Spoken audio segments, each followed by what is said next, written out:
তারেক রহমান কইছে যে এই দেশে চরমপন্থা এবং মৌলবাদের অভয়ারণ্য যেন পরিণত হইতে না পারে। দেখেন, অতি উত্তম কথা। তবে ইন্ডিয়া মনে করে মৌলবাদীদের বিরুদ্ধে শেখ হাসিনাই একমাত্র ভরসা। ইন্ডিয়া টুডে একটা নিবন্ধ ছাপিয়েছিল 2022 সালে। 2016 সালে বামেরাও বলতো দেশের বড় শত্রু মৌলবাদ। হাসিনার ফ্যাসিবাদ কিন্তু বড় শত্রু না, বড় শত্রু মৌলবাদ বামেদের মতে। তাইলে আমরা বুঝলাম বাংলাদেশে মৌলবাদ বলে একটা জিনিস আছে, মৌলবাদী বলেও একটা জিনিস আছে যা খুবই খারাপ, তাই না?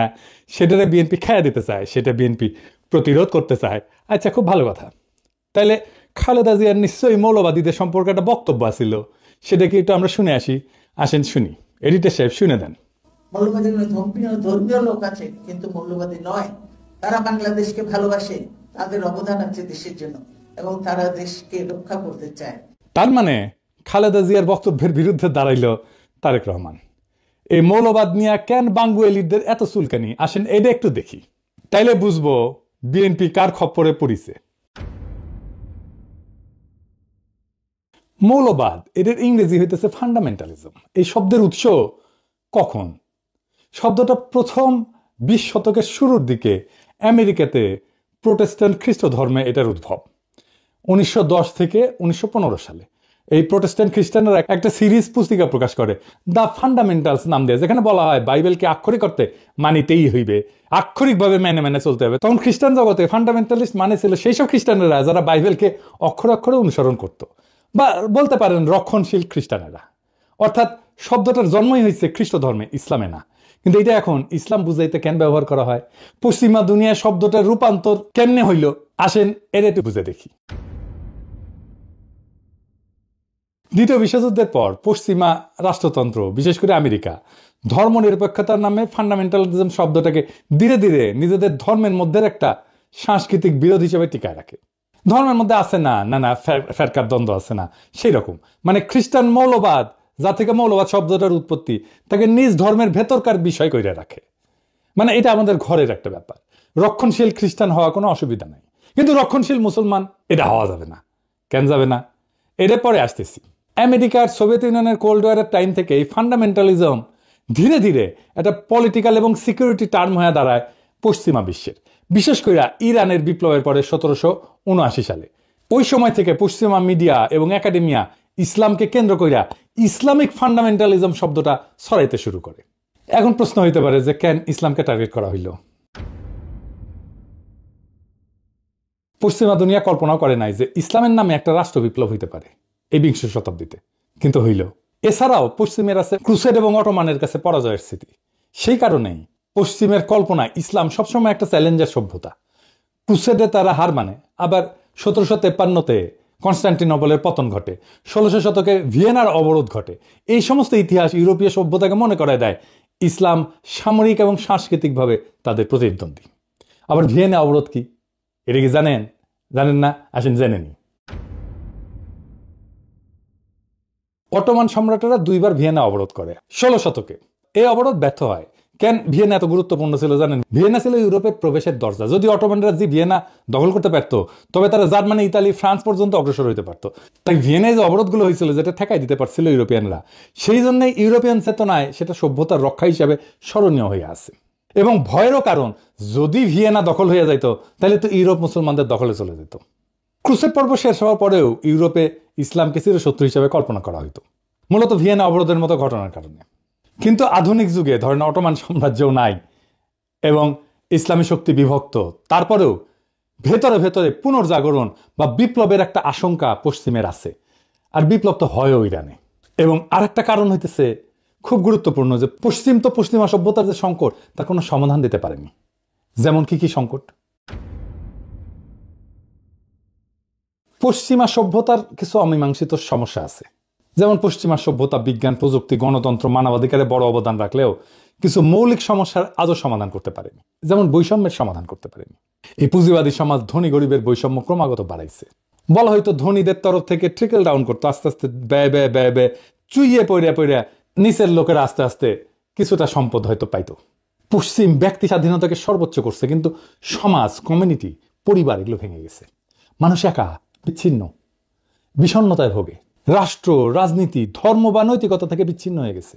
এর ফলে যুদ্ধ, এর ফলে উপনিবেশিকতা, এর ফলে পরিবেশ ধ্বংস, এবং এই সবকিছুকে বলা হয় প্রগতিশীলতা, প্রগতি, নেসেসিটি, এই বলে বৈধতা দেওয়া হয়। পশ্চিমা বিশ্বে যে ক্ষমতার দ্বন্দ্ব, এটাকে বলা হয়তো যে ব্যালেন্স অফ পাওয়ার যদি থাকে, অনেকগুলো শক্তির যদি শক্তিশালী যদি রাষ্ট্র থাকে, তাহলে একটা ব্যালেন্স অফ পাওয়ার হবে, এইটা স্থায়ী শান্তি নিশ্চিত করতে পারবে। কিন্তু করতে পারেনি, যুদ্ধ কোথাও থামাইতে পারেনি। 2টা বিশ্বযুদ্ধ হয়েছে, কোল্ড ওয়ার হয়েছে, আজকেও তো যুদ্ধ হইতেছে বিভিন্ন দেশে, তাই না? এখনো ইউক্রেনের যুদ্ধ হইতেছে, কয়েকদিন আগে ইসরায়েল ইরান যুদ্ধ হইল। আর প্রকৃতি, পরিবেশ, এটা ধ্বংস হয়ে গেছে। কারণ প্রকৃতি পরিবেশকে এটা মনে করে এটা ভোগের একটা বিষয়। যাকে সভ্যতা বলে মনে করে পশ্চিম, তা মনে করে যে এই পরিবেশ থেকে সবকিছু টেনে আমি ভোগ করলেই আমি সভ্য হইতে পারবো। এর ফলে পরিবেশ ধ্বংস হয়ে গেছে, জলবায়ু পরিবর্তন হচ্ছে, প্রাকৃতিক সম্পদের সংকট এখন একটা বৈশ্বিক হুমকি। এই জায়গায় ইসলাম একটা অল্টারনেট সমাধান দিতে পারে, যদি ইসলামকে কেবল ধর্ম না, একটা সভ্যতাগত প্রস্তাবনা হিসাবে দেখা হয়। তবে কিছু জায়গায় তো কিন্তু বিকল্প দেয়, যেমন অর্থনীতিতে এটা একটা ন্যায়সঙ্গত বন্টনের একটা ব্যবস্থা দেয়, প্রস্তাবনা দেয়। এমন একটা ব্যবস্থা দাঁড় করায় যেখানে সম্পদ এক জায়গায় জমে থাকতে পারে না, এটা ঘুরতে বাধ্য হয়। পুঁজিবাদ বা সমাজতন্ত্র এই দুইটার বাইরে যায় ইসলাম একটা সোশ্যাল জাস্টিস, তার সাথে সাথে প্রপার্টি রাইটসের মডেল দেয়। তারপরে সমাজকেন্দ্রিক একটা জীবন দেয়। ইসলাম ব্যক্তিকে সম্মান দেয় কিন্তু সমাজকে ভাঙে না। পরিবার, প্রতিবেশী এবং তার যে উম্মাদ ধারণা, এটা মানুষকে সম্পর্কিত করে রাখে। আর নৈতিক যে রাজনীতি, সেটা রাষ্ট্র শুধু আইনের মেশিন না, বরং নৈতিক দায়িত্বশীলতার কেন্দ্র। ইসলামের একটা ধারণা আছে, আমানতের ধারণা। ক্ষমতা একটা আমানত, ক্ষমতা মানে দায়বদ্ধতা। আমাদের এই লিবারাল ডেমোক্রেসিতে জবাবদিহিতা কার কাছে? জনগণের কাছে। তাও দিতে চায় না তারা। কিন্তু ইসলামে জবাবদিহিতা কার কাছে? জনগণের কাছে অবশ্যই, কিন্তু উপরালার কাছেও, কেবল নাগরিকের কাছে না, খোদা তাআলার কাছেও। শান্তির ধারণা, শান্তির ধারণাও ধরেন ইসলামে একটা খুব র্যাডিক্যাল চিন্তা আছে। ইসলাম যুদ্ধকে বৈধ করে শুধু আত্মরক্ষায়, মানে নিপীড়ন বন্ধ করতে। 2টা জায়গায় শক্তি ব্যবহার মানে আধিপত্য না, ন্যায় প্রতিষ্ঠা। পশ্চিমের যেটা জাস্ট ওয়ার থিওরি, সেটার বাইরে একটা নৈতিক শান্তির তত্ত্ব এটা। তার মানে ইসলামের যুদ্ধ 2 জায়গায় বৈধ, আত্মরক্ষা এবং জুলুম বন্ধে। শক্তির ব্যবহার এটা আধিপত্যের জন্য না, ন্যায়ের প্রতিষ্ঠার জন্য। এমনকি ধরেন প্রকৃতির সাথে সম্পর্ক, ইসলাম প্রকৃতিকে আমানত হিসেবে বলে, শোষণের বস্তু না।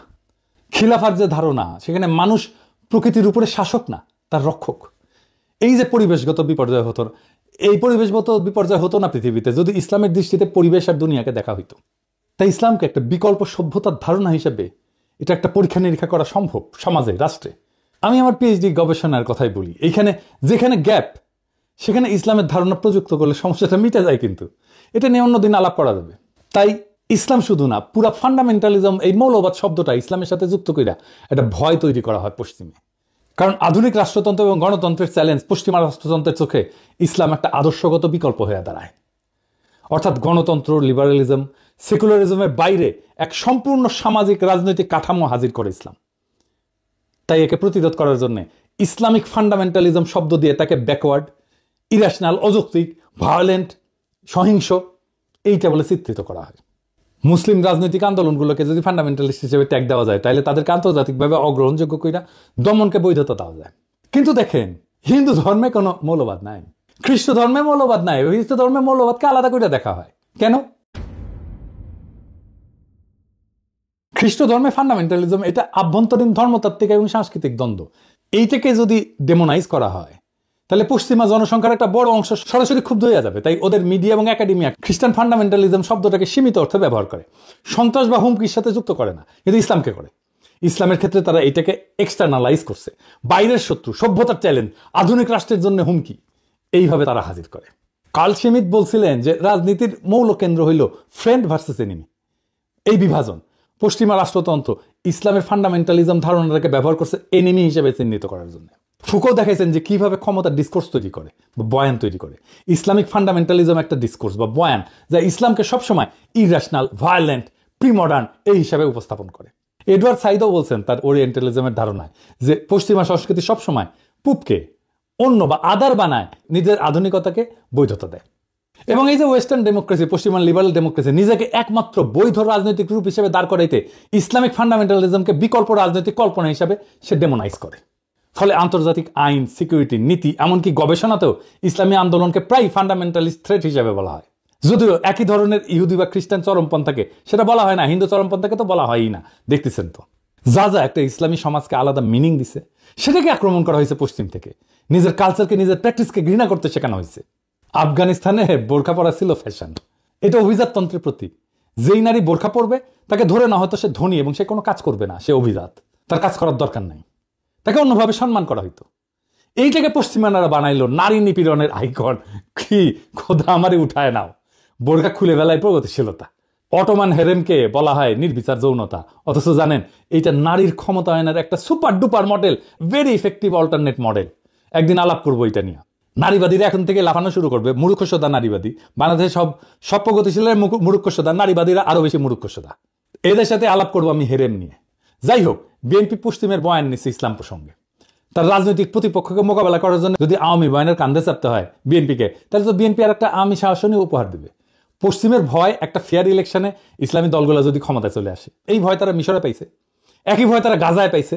হামাস জিতছে, তারা স্বীকার করবে না, কিন্তু মোদিরা মাইনা নিবে। আজিব বাত। এইভাবে রাজনীতি চলে। জামাতের সাথে বিএনপি তো আসলে কোনো প্যারামিটারে যেতে পারবে না, না আভ্যন্তরীণ গণতান্ত্রিক চর্চায়, না কর্মীদের রাজনৈতিক মানে, না কর্মীদের সাহসে, না কর্মীদের সংখ্যায়। বিএনপি ছাত্রদল, ছাত্র শিবির যদি এখন রাস্তায় মারপিটেও নামে, ছাত্রদল হাইরা যাবে। এটা বাস্তবতা। না বিএনপি প্রতিষ্ঠান তৈরি করতে পারছে, না কর্মীদের নৈতিক রাজনৈতিক পড়াশোনা, শিক্ষা প্রতিষ্ঠানে সংগঠনের প্রভাব বাড়াইতে পারছে, কিছুই করতে পারেনি। বিএনপি জামাত বা ছাত্র শিবিরের সাথে তুলনায় কোনো ধারে কাছে যেতে পারবে না। এই জন্যই তারা বাইসা নিচ্ছে এমন একটা জায়গা যেখানে জামাত দুর্বল, সেটা মুক্তিযুদ্ধ। এই মুক্তিযুদ্ধের মাঠে এসে জামাতকে ঘায়াল করতে চায়। তাই তাদের মুখে মৌলবাদ, তাই তাদের মুখে জঙ্গিবাদ। সেই একই বয়ান আওয়ামী লীগের বয়ান, কারণ এটা সহজ। জামাতের রাজনীতিকে মোকাবেলা করার জন্য যে দক্ষতা থাকা দরকার, ইন্টেলেকচুয়াল ক্যাপাসিটি থাকা দরকার ছিল, সেটা তো বিএনপির নাই। তো বিএনপি নিচ্ছে সহজ পথ, মুক্তিযুদ্ধের কথা বলে কোণঠাসা করা। এই রাজনীতি জিতবে না, এই রাজনীতি জেতান না। এই রাজনীতি অবশ্যই বিএনপিকে পরাজয়ের রাস্তায় নেবে। এই রাজনীতি বিএনপিকে রাষ্ট্র ক্ষমতা আসতে দেবে না, লিখে রাখতে পারেন। এইটাই বিএনপির রাজনৈতিক পরাজয়ের কারণ হবে। পশ্চিমা শক্তি আমাদেরকে কোনো সাহায্য করেনি হাসিনা বিরোধী লড়াই, আমাদের কোনো ধরনের কূটনৈতিক সাহায্য করেনি। হাসিনা শাসনকে সর্বতভাবে সাহায্য করে গেছে, সাপোর্ট করে গেছে পশ্চিমা শক্তি। এখন সেই পশ্চিমা শক্তির ইচ্ছায় যদি বিএনপি তার আগামী রাজনীতি নির্ধারণ করে, তার রাজনীতিকে বাংলাদেশের মানুষ প্রত্যাখ্যান করবে। বাংলাদেশের মানুষ তার ধর্ম, তার সংস্কৃতি, সেটাকে সাথে নিয়ে বাংলাদেশের মানুষ আগামী রাষ্ট্র গঠন করতে চায়। পশ্চিমাদের সাজেশনে না, পশ্চিমাদের ধারণা দিয়ে না, পশ্চিমাদের প্রেসক্রিপশন দিয়ে না, বরং পশ্চিমাদের প্রেসক্রিপশনে যারা রাষ্ট্র করতে আসবে তাদেরই বাংলাদেশের জায়গা হবে না। বাংলাদেশের রাজনীতির বড় ট্র্যাজেডি হইল নিজেদের শক্তি আর ঐতিহ্যকে ভরসা না কইরা বিদেশি প্রেসক্রিপশনকে আঁকড়ায় ধরা। আওয়ামী লীগ তা করছে বছরের পর বছর, আর বিএনপি যদি সেই একই পথে হাঁটে তবে তার পরিণতি একই হবে। মৌলবাদ নামে কৃত্রিম আতঙ্ক দেখায় জনগণকে ভয় দেখানো যায়, কিন্তু ক্ষমতা দখল করা যায় না। বাংলাদেশের মানুষ চায় না কোনো আমদানি করা প্রেসক্রিপশন, তারা চায় নিজেদের ধর্ম, সংস্কৃতি, ইতিহাস এবং আত্মপরিচয়ের ভেতর থেকে বেরিয়ে আসা একটা রাষ্ট্র। সেই রাষ্ট্র হবে ন্যায়ভিত্তিক, বিশ্বাস এবং মূল্যবোধ নির্ভর, যেখানে বিদেশি লেভেল না, বরং বাংলাদেশের মানুষের রক্ত মাংসের চাহিদা তার রাজনৈতিক চালিকা শক্তি হবে। তাই আজ যদি বিএনপি আওয়ামী লীগের সহজ পথ অনুসরণ না কইরা বরং নিজের কণ্ঠে, নিজের বয়ান, নিজের আত্মপরিচয়কে রাজনৈতিক ভিত্তি করে তোলে, তবে এই জাতি তার পক্ষেই আবার জায়গা উঠবে। কিন্তু যদি তারা পশ্চিমের সাজেশন আর আওয়ামী লীগের কপি পেস্ট রাজনীতির মধ্যে হারায় যায়, তবে এই জাতি তাদের ক্ষমা করবে না। ইতিহাসের আদালতে তখন বিএনপির নাম লেখা থাকবে আত্মসমর্পণকারীর তালিকায়, পরাজিতের তালিকায়।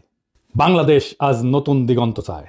আওয়ামী বা পশ্চিমা কণ্ঠস্বর না, বরং নিজের সত্যিকারের কণ্ঠস্বর যে দল সেটা শোনাবে, সেই দলই আগামীর বাংলাদেশ করবে।